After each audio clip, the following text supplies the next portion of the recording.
Hello everyone, I am Dr. Sonali and today we are going to talk about a very small, very important and a very confusing topic, heterophile antigen. Let's start. Before we go into the whole concept of heterophile antigen, let's understand a very basic concept about your antigen. Okay. Now, in this diagram, if this is your antigen, okay, if this is your whole antigen and this is your antibody, okay, so this part is known as your epitope. Okay, your epitope is the smallest unit of the antigen which binds to the antibody. Okay, it binds to antibody. Now, it is not binding to the whole antibody, it is binding to a very specific part of the antibody. To the part which it binds is called paratope. Okay, in antibody, it is the corresponding part is the paratope. Clear? Now, let's see the definition.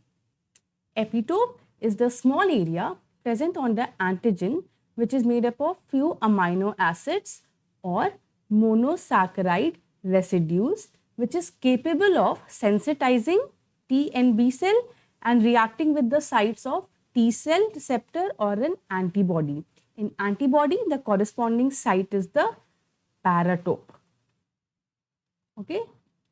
Now, let's quickly see this. So, this is your whole antibody, this is your whole antigen. This is your epitope, the one binding to the antibody. And the part which is binding to this epitope will be paratope. Clear? Now, let's talk about heterophile antigens. Now, your heterophile antigen is a type of heteroantigen. As the name suggests, hetero means from different species, completely unrelated different species, but it is a type of heteroantigen, means something has to be different about this. Your heterophile antigen, though they are from different species, they share the same epitope. Okay, let's see what this means. So, there are type of heteroantigen, meaning coming from completely different species, but they share similar or identical epitopes. So, for example, this is your sheep, right? And this is a virus. They are very different species, completely unrelated, but they have something known as shared epitope. Now, how can we use this as medicos to our advantage? See, the antibody produced in response to this, okay, which is produced in response to the antigen of this virus will also cross react, will also bind to the antigen of this sheep. Okay, there will be a cross reaction or binding. Why? Because of this shared epitope. Clear? So, we can use this for serological testing, but we only use it when the direct detection is either tough or it's too expensive. Okay. Now, let's see the three very most important example of your heterophile antigen, which is like an essential to know for all your medical students. Okay. So, first is the Weil Felix reaction. Now, you see, our very renowned criminal is in jail. This renowned criminal was rickettsia. Okay. Now, your rickettsia is confused. It is asking the immune guards. It is asking the immune guards that how did you guys catch me? At the same time, our Proteus walks in, and then the rickettsia realized that it was all because of this same hat or epitope. Okay, let's see. In typhus fever caused by rickettsia, we don't use rickettsial antigen directly. Instead, we use the Proteus OX strain, especially the OX19, 2 and OXK. OX19 and 2 from your Proteus vulgaris and OXK from your Proteus mirabilis. Okay, these points are important for your exam. Now, why do we use this? Because they share the same hat or epitopes with your rickettsia. Now, what happens is, if you take in a patient's serum, okay, you take the patient's serum in the test tube, this will have antibody against rickettsia. Now, this antibody is capable of also reacting with the antigen of Proteus. Okay, why? Because of the same hat or epitope. So, the moment you add this Proteus antigen in this patient's serum, what will happen? The antibody which was formed for rickettsia will agglutinate with the Proteus antigen. So, there is agglutination, and by that means rickettsial antibodies are present, and that's how you detect. Now, many of you must be thinking, why aren't we using, rickettsial antigen directly? Because rickettsia is a obligate intracellular organism. Okay, to culture this, you need either a chick embryo, okay, either a chick embryo or cell culture. Now, to culture this and then make antigen from this, it's expensive. And it's very tiresome and also difficult. But Proteus can be grown easily in your very common media. So it gets cheap. It's easier. Okay. So I hope your Weil Felix reaction was clear. Now let's move to the second example. Paul-Bunnell test. This test is used for your Epstein-Barr virus, which is also known as your causative agent for infectious mononucleosis, aka the kissing disease. Now, this Epstein-Barr virus will do what? It will produce antibodies.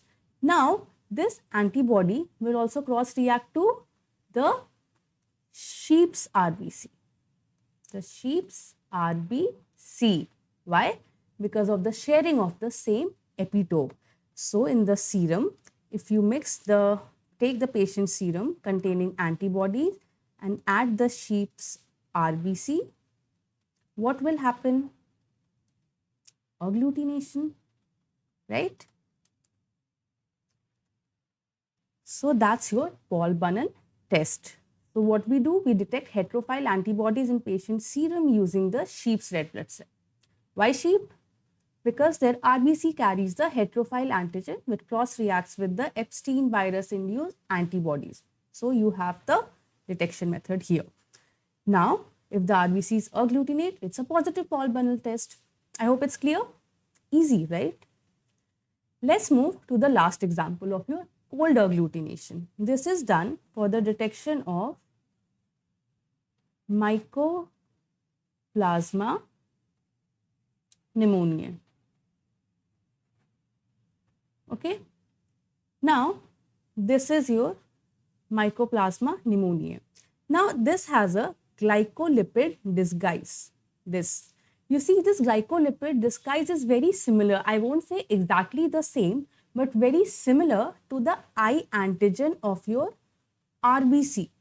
Okay. So that means the antibodies which will be produced, this antibody can also bind to the I antigen of your RBC. So the antibodies against mycoplasma also ends up targeting own RBC, especially in the cold temperature. That's why it's called cold agglutination. Okay, it will result in breaking down of RBC or hemolysis. Now, how we can use it for our benefit? We can use it by taking patient's serum, and if the patient's serum has the antibodies for your for your mycoplasma, okay, if this is present, and then you add RBC and keep at a temperature of 4 degrees Celsius, there will be agglutination. Okay.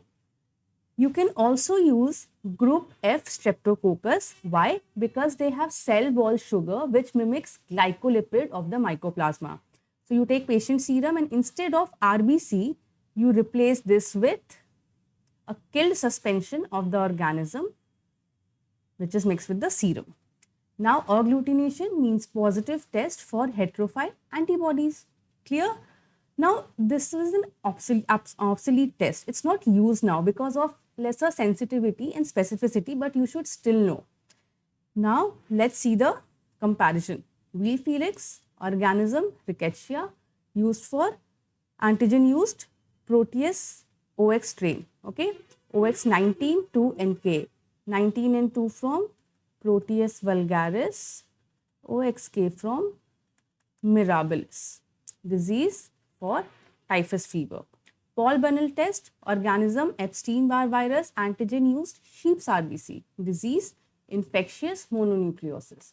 Cold agglutination test, organism Mycoplasma pneumoniae, antigen used human O group RBC. Disease is atypical pneumonia. Streptococcus MG test, target organism Mycoplasma pneumoniae, antigen used is the Streptococcus antigen and disease is atypical pneumonia. Clear? Now before this class ends, let's see the key concepts. First, cross-reactivity. Antibody reacts with structurally similar but unrelated antigen, okay? Like your sheep and your virus. They have similar epitope, okay? But they are very unrelated. Heterophile means different love but shared across species, means same epitope. Clear? Which is shared across the species. Last is, it helps in diagnosis when direct antigen detection is hard. Like for your Weil Felix, your Paul-Bunnell test and your detection of Mycoplasma pneumonia using cold agglutination. Okay? Well, I hope it was helpful and please like, subscribe and share this video and let me know in the comment section what are more topics you want to be discussed. Thank you.